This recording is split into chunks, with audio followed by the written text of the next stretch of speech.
The Royal Commission report into the Robodebt scandal has been handed over to the Governor-General and is now available to the public on the Royal Commission website. The report contains 3 volumes and 57 recommendations. There's also an additional sealed chapter that recommends referrals of individuals for civil and criminal prosecution. The Robodebt scheme ran for 4.5 years between 2015 and 2019.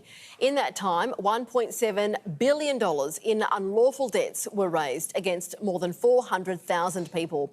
The PM has just responded to the findings. We have arrived at the truth because of the courage of some of the most vulnerable Australians.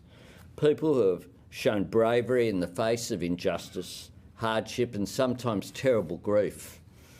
The courage stands in stark contrast to those who sought to shift the blame, bury the truth and carry on justifying this shocking harm.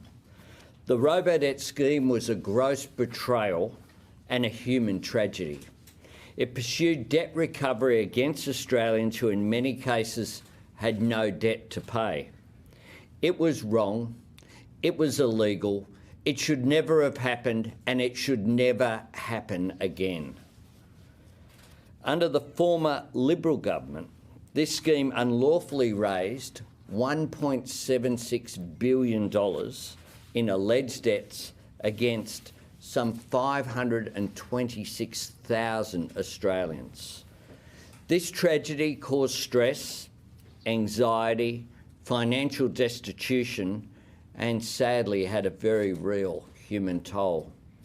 For more than 4 years, Liberal ministers dismissed or ignored the significant concerns that were raised over and over again, including in the Parliament, but also by victims, by public servants, by community organisations and, of course, legal experts. The Royal Commission has found that the Liberal Party's Robodebt scheme was, to quote, a crude and cruel mechanism, neither fair nor legal, and it made many people feel like criminals. In essence, people were traumatised on the off chance they might owe money. It was a costly failure of public administration in both human and economic terms.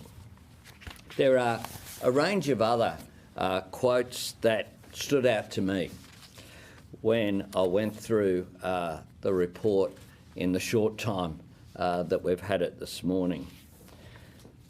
The impact of victims said this on page 342.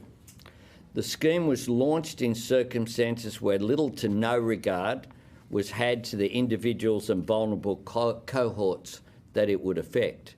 The ill effects of the scheme were varied, extensive, devastating and continuing. And we'll have more on the fallout from the Robodebt Royal Commission a little later in the bulletin.